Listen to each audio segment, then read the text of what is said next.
the face that you make when you walk into this office every day kind of makes my day go down. And I was like, it's that noticeable. I don't think ever accepted or realized that my face had such a readability to it. Welcome to another episode of Out Loud and Laughing. Get ready. I'm Bryan. And Jon, two gay cousins having big talks and even bigger laughs. Join us. Let's see what they're up to. It's Out Loud and Laughing. Oh my God. Is it you again? Oh, all of us again. Welcome to another episode of Out Loud and Laughing. I'm Jon. Bryan. You're it. Ryan? I am so not on. I'm just Jay. I'm not Jon. I lost my on. I'm off. You're how are you doing? I'm off. What's going on? Tell me about your life. How's your week? It feels like it's been a hard week. You know what, Jon? First, thanks for asking. It's my pleasure. Thank you. Second, it's fine. It's been rainy all week. I opened up the fridge on Monday. It stopped working. And now for anyone listening, fridges are not cheap. No. Home ownership is for the birds. Now, to be fair, we hate our current fridge, so it's kind of a blessing in disguise that we get to get rid of it. But a couple of $1,000s later, we'll get a new fridge next week. So the headache right now is we have a fridge that doesn't work in our kitchen. Luckily, we bought a cheap fridge back in the day because we hosted Thanksgiving one year. So we just bought it for leftovers, like first world problems, but bought a cheap one. So that's downstairs. Now we pretty much moved everything from upstairs to downstairs. And since the fridge doesn't come till next week, I'm getting my steps in, going upstairs to downstairs for every single thing the kid wants. And you know the kids are always asking for multiple things. So like breakfast today, I think I did like 5 flights of stairs total. I am loving this for you because, and I think you're onto something.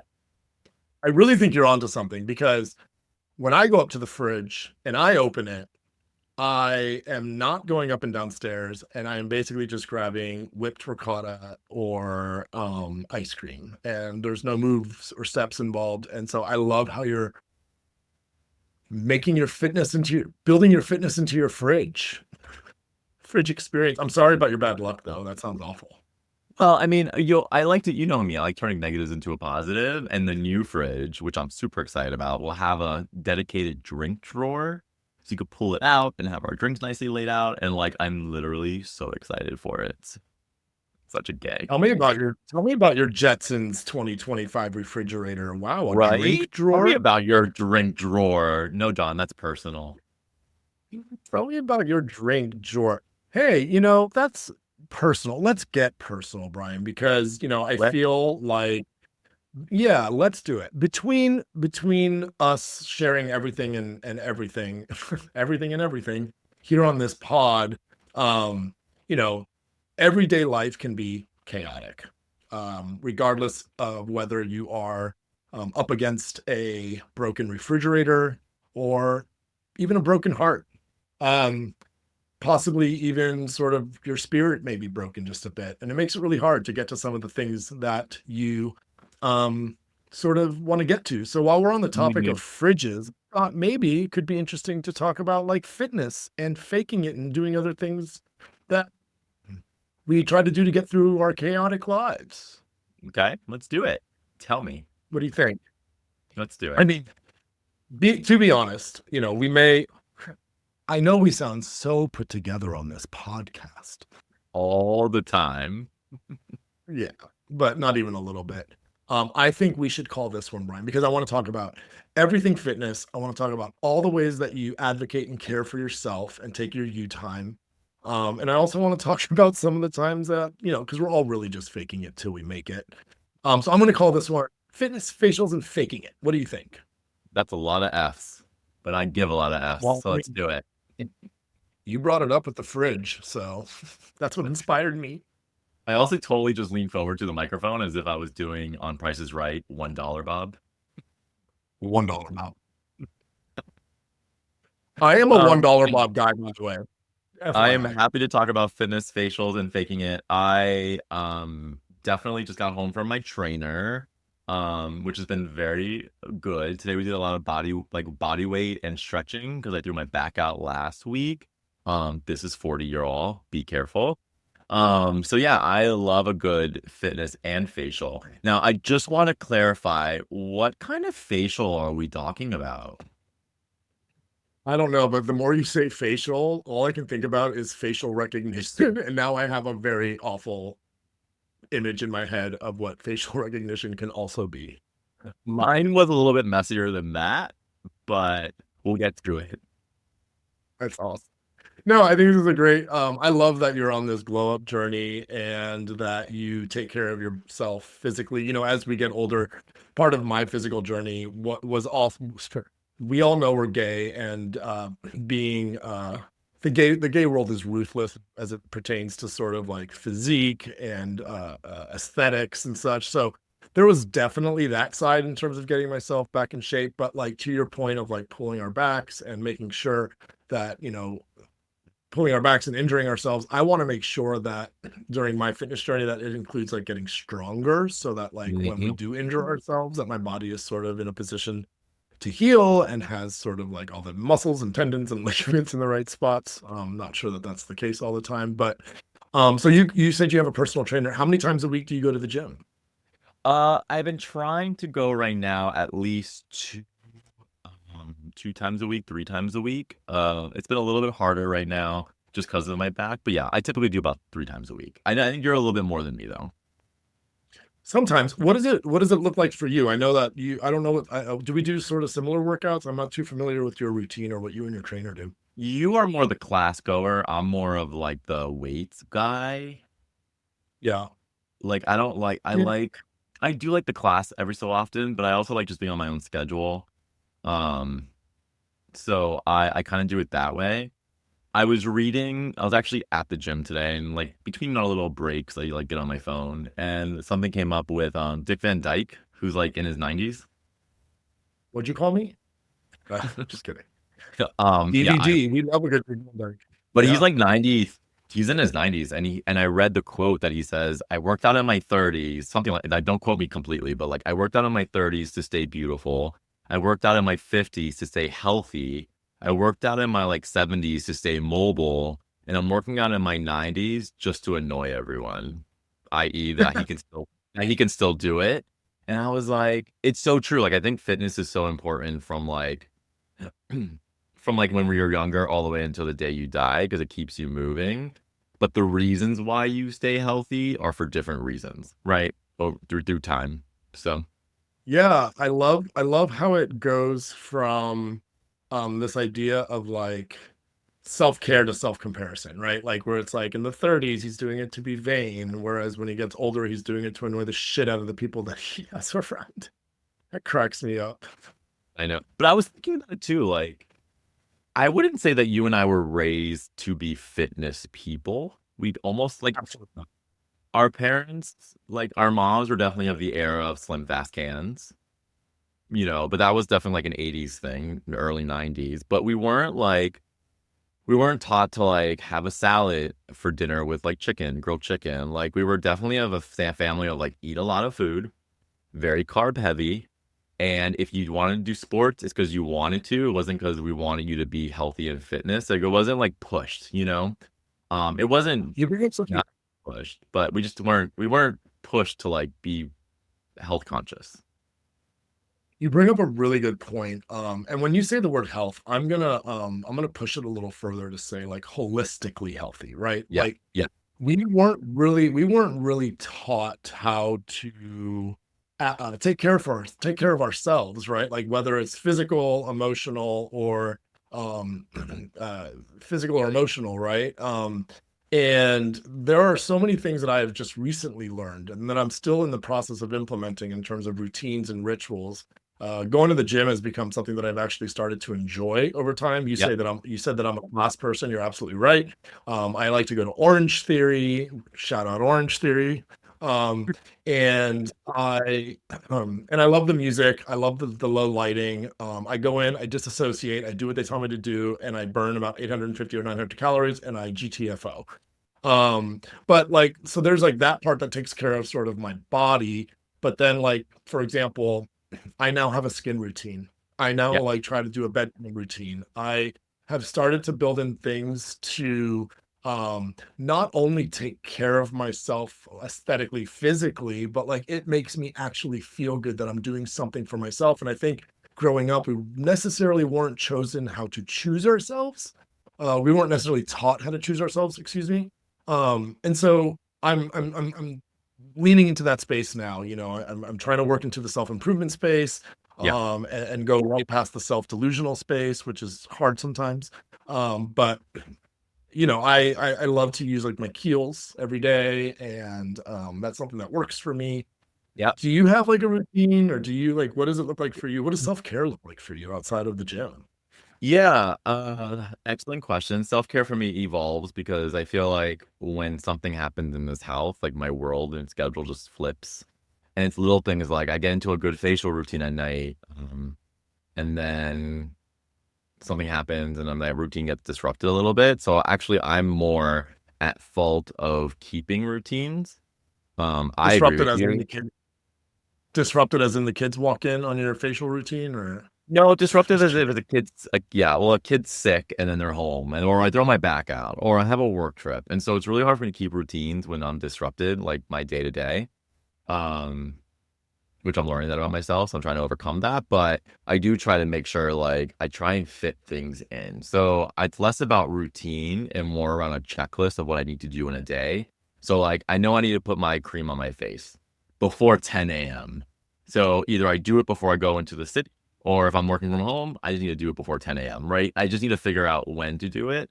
I try to tie myself to a specific time routine anymore because I just know, like, I've learned to expect the unexpected in this household of children, and so that's how I've recalibrated myself to understand how to quote unquote have a routine and a schedule. But yeah, facial creams I feel like are important. Luckily, you and I have age on our side when it comes to like our family. I feel like our genetics are pretty good where we age gracefully, but we still need the help of like healthy skin and moisturizer and stuff. But I do that. I love showering.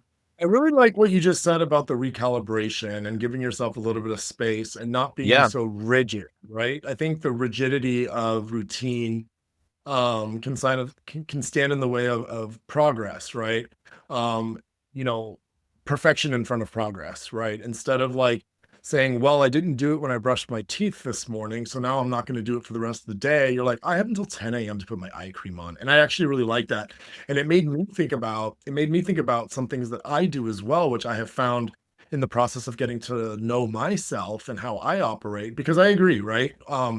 You know, recently I just got back from my own little excursion trip, yeah, and then Brody, my dog, is like experiencing some health things that have, you know, brought a little bit of unexpected stress into my life, and it's been really difficult to stick with my routine. As a matter of fact, I've not gone to the gym all week, and I'm okay with that. I am okay with that. yeah, This week was very trying, and it was busy, and it's okay. But, you know, I'm coming in to say that, like, we're recalibrating and sort of being a little softer with ourselves and getting to know ourselves, and pulling all of that together. I have now created 2 stations for me to brush my teeth. I have I bought a box of toothbrushes off of Amazon. They're bamboo. They're so cute. And I keep a tube of toothpaste in my shower, and I keep yeah. a tube of toothpaste by my sink. I brush my teeth in the morning, and at night. I brush my teeth just like everybody else. However, sometimes I just want to brush my teeth in the shower. Sometimes I don't want to take a shower and I just want to brush my teeth before I go to bed. So, you know, creating little opportunities for me to be successful, I think is also really important, because it doesn't always look the same for me as much as I'd like for it to, because I Yeah. am such a perfectionist. Recalibrating and finding, okay, that isn't going to work all the time. Let me find something that I can do. Make the eye cream schedule until 7 a.m. to 10 a.m., or brush my teeth in 2 different spots, or maybe I'm going to switch my gym schedule this week. Either whatever it is, you're always just choosing yourself, and I think that Yeah. that's where the magic is for me. And it's all about being flexible, right? I think that's super, super important. And like I was saying, like I also love showers. And people are probably thinking like, oh God, Jon, you brush your teeth in the shower. I'm actually a +1 to that. I love it. I think if you can brush your teeth in the shower while the hot water's hitting you, like why not? Either the spit from your toothbrush is going down the drain in your shower or down the drain in your sink. I don't see the difference. Again, some people might be listening thinking that's the worst thing you could ever do. I stand by it. You probably do too. But I find myself like, if you can let me take 3 showers a day, I would. I love the shower. I can think, I can relax. It is my quiet time, even if it's just for 5 minutes. And I try to weave. I try to take 2 showers a day, usually one in the morning and one at night, because I just love it so much. So, in one of our more recent pods, I was talking about all of the organizational things I was doing in my house, and one of those included reimagining my shower slash bath experience. I really like a shower in the dark. I have a little lamp that like fades in and out. It has like a little speaker on it. It's a whole thing that I got offline. It's like a speaker, it's a lamp, and it's a Bluetooth, and it's a charger, and it's all these things. Um, and so I like dim my lights. I take my Yeah. dark shower, but I also light like either an incense or a Palo Santo stick because I like that herbiness. And now I've actually streamlined all of my products to tea tree products because I love the way they smell. I love the way the mint like invigorates my skin. It makes my face tingly. It makes my hair cold. Like I love getting out of a shower and feeling refreshed. It feels like it washes away a lot of just the day, or it sets me up for a great day. I also shower multiple times a day. You can't tell me how many times a day that I can shower. When I lived in California, that was so faux pas, right? Like you'd be like, "Oh, I only shower once and it's for 2 minutes because you can't waste water." But in California, but in Florida, forget about it. I'm like a manatee. I'm just sitting there for hours. You are into it. Also, if anyone's listening to this pod and had any doubts about our gayness, they should be gone at this point. With every single buzzword that Jon just said around tea tree and even some things I don't even know what he was saying. That sounds fabulous. What, the Palo Santo stick burning? Do you know what that is? No. I'm sending it to you. I'm buying you a pack and I'm sending you Oh it. my Palo God. Santo is like the best smell in the world. I love that for you until I try it and I'll report back. But what else? We were talking about fitness, health, and what else? Faking it? I was just gonna say, why aren't you faking the fact that you know what Palo Santo is? You sound so uncool right now. No, I'm just kidding. Well, the interesting thing about faking it is like I'm so bad at faking it. Oh, interesting. Well, Would you say that you're bad at faking it because you feel shameful about lying, or what is it? What does it tie into for you? no, I don't feel any shame I feel like there's reasons to lie. I think I'm just bad at it, and my facial expressions sometimes show the truth when I'm saying words that aren't the truth. So I try to err on being truthful, because I'm such an emotional person that I just wear everything on my face, personally. I think we both do that.